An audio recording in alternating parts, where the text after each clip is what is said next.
Hello বন্ধুরা, আমার একটি নতুন ভিডিওতে সবাইকে স্বাগত। আজ রান্না করব মাছের তেলের তরকারি। তো প্রথমে মাছের তেল পটকাগুলোকে নুন হলুদ মাখিয়ে রেখে দিলাম। তারপরে তেল গরম করে মাছের তেলগুলো ভাজার জন্য দিয়ে দিলাম।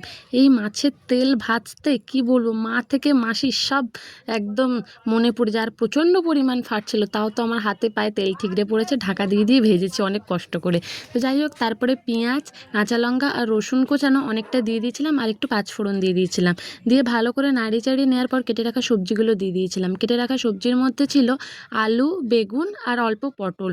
তো যাই হোক, সবজিগুলোকে নাড়ি চাড়িয়ে নিয়ে নুন, হলুদ, লঙ্কা গুঁড়ো বেশি করে দিয়ে দিলাম। এবার জিনিসটাকে আস্তে আস্তে ভাজা ভাজা করতে হবে, গ্যাস হাই করেই রাখতে পারো। তো দেখতেই পাচ্ছ তেলগুলো থেকে সবজিতে কতটা তেল উঠেছে। সবজিগুলো একে একে ভালো করে সুন্দর করে ভাজা হয়ে গেলে তেলটা একটা বাটিতে তুলে রেখে দেবো, কারণ এই গরমে এত তেল খাওয়াটা উচিত না, আর এত তেল খাওয়াও যায় না।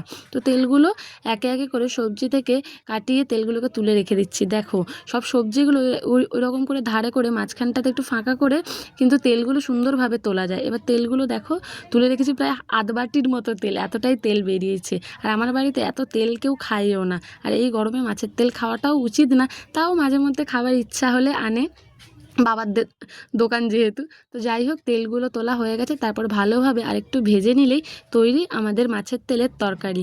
এইভাবে মাছের তেল বানিয়ে দেখো বন্ধুরা, একটুকুও তেল বেশিও মনে হবে না, আর একটুকুও আষ্টে গন্ধও বেরোবে না। আর মনে করে মাছের তেলে রাঁধুনিটা অবশ্যই দেবে, রাঁধুনি দিলে মাছের তেল থেকে সেই আঁশটানি গন্ধটা আর কিন্তু বেরোয় না। এইভাবে একবার পারলে তোমরা বানিয়ে খেও।